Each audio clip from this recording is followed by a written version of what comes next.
অবিতো চিহা। ভালোবাসা মানুষকে বদলে দেয়, কিন্তু অবিতোকে বদলে দেয়নি। ওকে ভেঙে দিয়েছিল। একটা ছেলে যে স্বপ্ন দেখতো হোকাগে হওয়ার, যে বিশ্বাস করত এই পৃথিবীটা আসলেই ভালো, আর ঠিক এখানেই ভুলটা সবাই করে। অবিতো ঋণকে হারিয়ে ভাঙেনি। সে ভেঙেছিল এই উপলব্ধিতে যে ভালো মানুষ হয়েও ভালো কিছু বাঁচানো যায় না।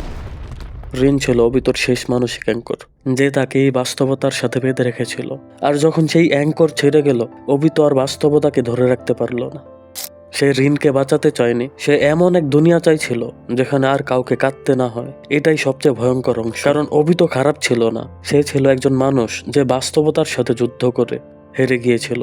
ঋণ ছিল ভালোবাসা না, ঋণ ছিল প্রমাণ এই পৃথিবীটা ঠিক করার যোগ্য না। তাই প্রশ্নটা বদলে যায়, অবিতো কি ঋণের জন্য পাগল হয়েছিল, নাকি সে পাগল হয়েছিল এই বাস্তবতাকে সহ্য করতে না পেরে? সে ছিল দুর্বল, আর ঠিক তখনই কেউ একজন তার মাথার ভেতর ঢুকে পড়েছিল। হ্যাঁ, মাদারা উচিহা। মাদারা অবিতোকে মিথ্যা বলেনি। সে শুধু সত্যটা এমন ভাবে বলেছিল যাতে অবিতো আর পালাতে না পারে। ট্রমার সবচেয়ে ভয়ঙ্কর দিক কি জানেন? এটা যুক্তি শোনে না। এটা শুধু এমন কাউকে খোঁজে যে কষ্টটার নাম দিতে পারে। এই পৃথিবীটা ভুল, আর অবিতো সেটা বিশ্বাস করেছিল, কারণ তার ব্যথার জন্য আর কোনো ব্যাখ্যা কাজ করছিল না। অবিতো খারাপ হতে চায়নি, সে শুধু এমন একটা স্বপ্ন চাইছিল যেখানে ঋণ আবার হাসবে। কিন্তু এটাই ফাঁদ, কারণ তুমি যখন স্বপ্নকে বাঁচাতে চাও তখন বাস্তবতাকে মারতে হয়। অবিতো জানতো মানুষ মরবে, তবু সে থামেনি, কারণ তার মাথায় এই দুনিয়াটা আগেই মরে গেছিল। অবিতো ভিলেন না, সে ছিল একজন শিকার, যে নিজের শিকারীকে চিনতে পারেনি। আর সবচেয়ে ভয়ঙ্কর প্রশ্নটা হলো, যদি তুমি অবিতোর জায়গায় থাকতে, তুমি কি আলাদা কিছু করতে? সবচেয়ে ভয়ঙ্কর মুহূর্তটা কখন জানেন? যখন আপনি বুঝতে পারেন আপনি যে দানবটাকে ঘৃণা করছিলেন সেটা আসলে আপনি নিজেই।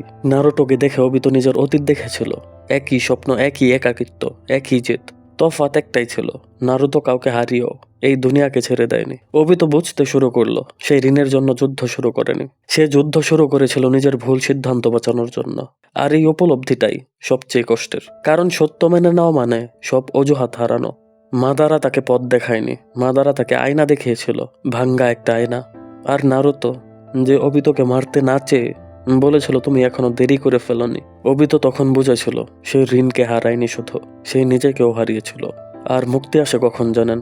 যখন আপনি বাস্তবতাকে দোষ না দিয়ে নিজের ভুলটা মেনে নেন। অবিতো ভিলেন না, সে ছিল নারুতো, যে সময় মতো কাউকে পায়নি। সবচেয়ে কঠিন শাস্তি কি জানেন?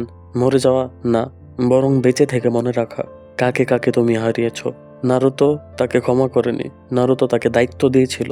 আর অবিতো বুঝেছিল মুক্তি পেতে চাইলে তোমাকে কিছু ফিরিয়ে দিতে হবে। অবিতো নিজেকে বাঁচায়নি, সে ভবিষ্যৎটাকে বাঁচিয়েছিল। কিছু মানুষ খারাপ হয়ে যায় না, তারা শুধু একটু দেরিতে ঠিক হয়। Obito Uchiha forgiven but never forgotten.